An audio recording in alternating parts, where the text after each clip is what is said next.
हमने कहा ना आपसे, हम जीडीपी के 81% कर्ज पे पहुंच चुके हैं, बहुत जल्दी जीडीपी के 100% कर्ज पर पहुंचने वाले हैं। ब्याज को चुकाने में जा रहा है, इंटरेस्ट को देश का 25% कर्ज है तो वो पूरा विकसित, भैया पर अमेरिका पर तो उसकी जीडीपी का 125% कर्ज है तो वो पूरा विकसित देश है। बिल्कुल ठीक आप कह रहे हैं। देखिए समझना कि है आपका घर है, आपने यहाँ पर 100 रुपये कर्ज तो लिया, 100 रुपये कर्ज लिया और आपका जो जीडीपी है वो 100 रुपये है, और यहाँ पर आपने ले लिया 125 रुपये कर्ज, ठीक है 125, या हम बोले यहाँ पर आपने 225 रुपये कर्ज ले लिया। तीनों स्थितियों का विचार करना, 225 रुपये। तो जो आपने यहाँ पर डेप्ट लिया है, एक तो ये है कि आप कुछ प्रोडक्शन करते हैं, विकासशील देश पर कर्ज में बहुत बड़ा अंतर है, बहुत बड़ा अंतर, ठीक है। तो उसको आप कंपैरिजन नहीं कर सकते, अमेरिका से उसको कंपेयर नहीं कर सकते। बस क्या बोले, आत्मनिर्भर भारत का पैकेज भारत की जीडीपी का लगभग 10% है। आपको पता है इस देश में, हमने कहा ना आपसे, हम जीडीपी के 81% कर्ज पे पहुंच चुके हैं, बहुत जल्दी हम जीडीपी के 100% कर्ज पर पहुंचने वाले हैं। बहुत जल्दी हम इस देश में, जिस देश में हम रह रहे हैं उसमें जो हमारा रेवेन्यू होता है, उस रेवेन्यू का 25% यानी कि 1/4 हमारा हमारे ब्याज को चुकाने में जा रहा है, इंटरेस्ट को देश का चुकाने में। तो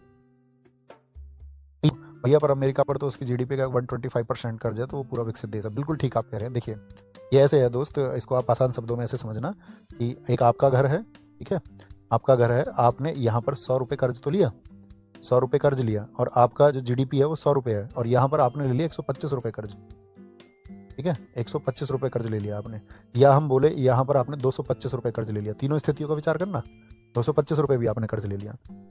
तो जो आपने यहाँ पर डेप्ट लिया है, एक तो ये है कि आप कुछ प्रोडक्शन करते हैं, कुछ प्रोडक्शन करते हैं, तो 100 का 225 कितना हो गया, 125% हो गया ना।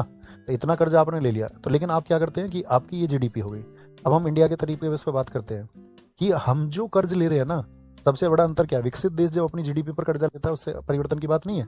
हम कह रहे हैं कि अगर भारत ने कोई कर्ज लिया और हमको जो प्रोडक्शन बढ़ाना चाहिए था इस देश में, उस पैसे से हम उस पैसे से उस प्रोडक्शन को उस रेट में नहीं बढ़ा पा रहे हैं, यानी कि जो उत्पादन हमको बढ़ाना चाहिए, देश का विकसित होगा जब यहाँ पर मैन्युफैक्चरिंग बढ़ेगी, मैन्युफैक्चरिंग बढ़ेगी। लेकिन ऐसा क्या है कि आप किसी भी सुविधा को यदि खरीद लोगे पैसों में, मान के चलो आपने कहीं से कर्जा लेकर के उस देश के लिए सुविधा को खरीद लिया, समझ पा रहे हैं आप, ये जैसे कि आपने अपने घर के लिए कोई चीज़ खरीद ली और आपने अपने घर में इनकम का सोर्स नहीं बढ़ाया, पैसे के जनरेशन का, उस रेवेन्यू को बढ़ाने का जो सोर्स है वो नहीं बढ़ा पाए, तो अंतिम रूप से तो आपको वो पैसा जो आपने लिया लौटाना पड़ेगा कर्ज के तौर पर। तो एक तो ये पैसा लौटाया और साथ में इंफ्रास्ट्रक्चर डेवलप भी कर लिया, तो भविष्य में क्या होगा उस पैसे की वजह से कि वो जनरेट करने लग जाएगा पैसा, समझ पाए, इन फ्यूचर पैसा जनरेट होगा। विकसित देश के मामले में बहुत जगह उस पैसे को इन्वेस्ट करेंगे, वो टेक में इन्वेस्ट करेंगे, या बहुत जगह ऐसी जगह इंफ्रास्ट्रक्चर में कहीं भी वो उसको इन्वेस्ट कर सकते हैं।